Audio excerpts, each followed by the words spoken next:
ॐ श्री गुरवे नमः।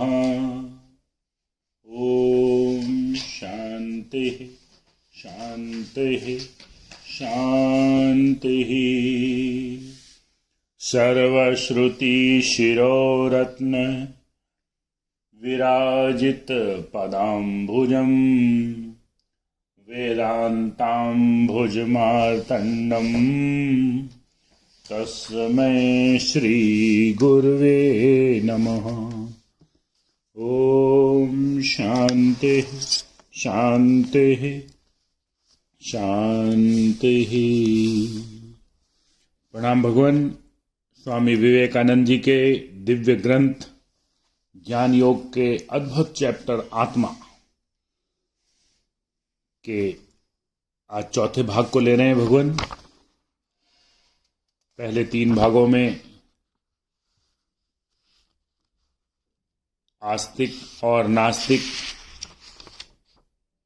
मत के बारे में समझाया गया। फिर आस्तिक मतों में सांख्य न्याय मीमांसा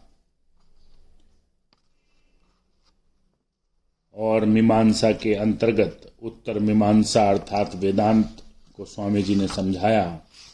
और पहले द्वैतवाद को बता रहे हैं, जिसमें बताया कि यह द्वैतवाद मोक्ष नहीं है, यह तो आने जाने वाला पुण्य कर्मों से ऊपर और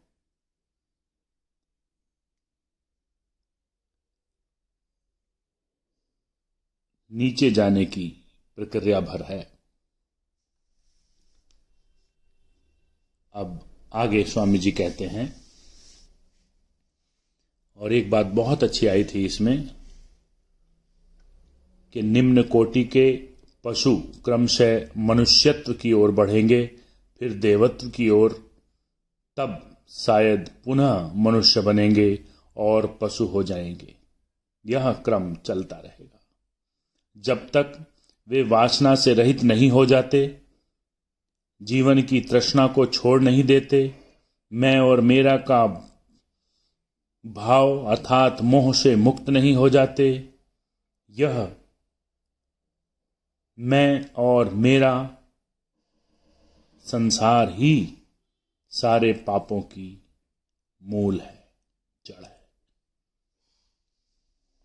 अब द्वैतवाद पर आते हैं। भारत में ये द्वैतवादी पक्के निरामिष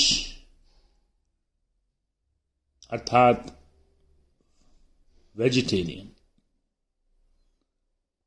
तथा अहिंसावादी हैं,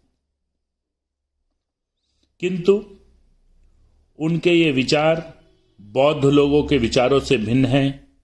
अगर तुम किसी बौद्ध से पूछो आप क्यों अहिंसा का उपदेश देते हैं, तो वह उत्तर देगा कि हमें किसी के प्राण लेने का अधिकार नहीं है। किंतु अगर तुम किसी द्वैतवादी से पूछो आप जीव हिंसा क्यों नहीं करते, तो वह कहेगा क्योंकि सभी जीव तो ईश्वर के हैं। इस तरह द्वैतवादी मानते हैं कि मैं और मेरा का प्रयोग केवल ईश्वर के संबंध में ही करना चाहिए। मैं का संबोधन केवल वही कर सकता है और सारी चीजें भी उसी की हैं। जब मनुष्य इस स्तर पर पहुंच जाए कि मैं और मेरा का भाव उसमें न रहे, सारी चीजों को ईश्वरीय मानने लगेंगे,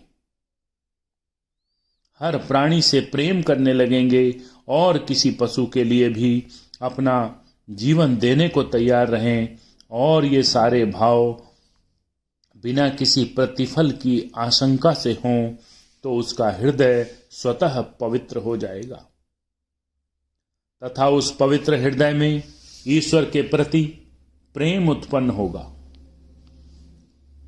ईश्वर ही सभी आत्माओं के आकर्षण का केंद्र है।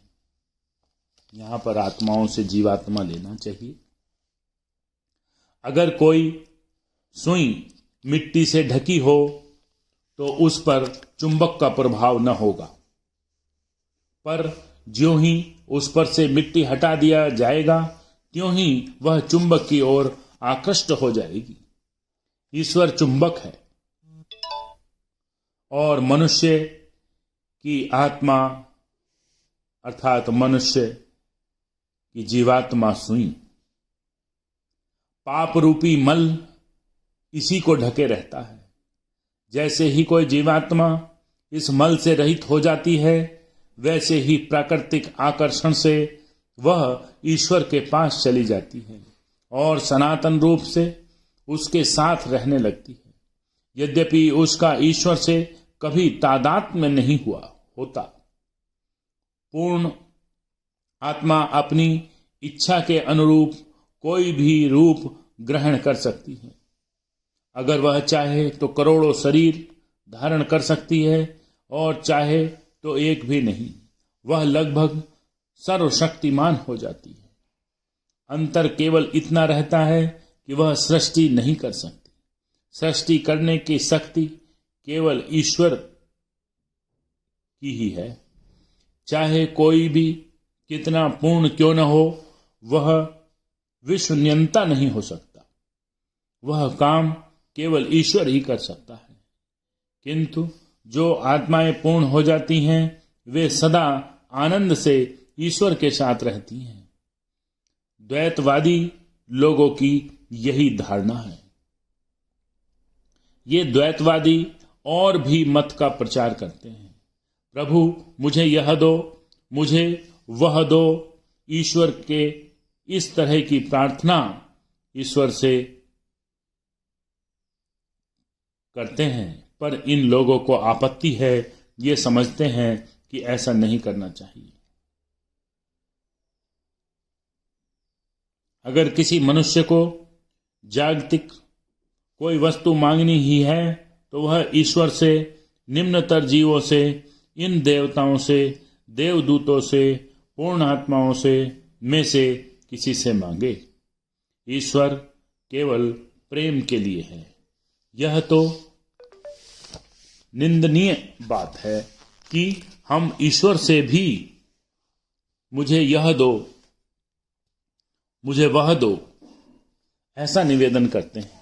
इसलिए द्वैतवादी कहते हैं कि मनुष्य अपनी वासनाओं की पूर्ति तो निम्न कोटि के देवताओं को प्रसन्न करके कर ले, पर अगर वह मोक्ष चाहता है तो ईश्वर की पूजा करनी होगी। भारतवर्ष में सर्वसाधारण का यही धर्म है।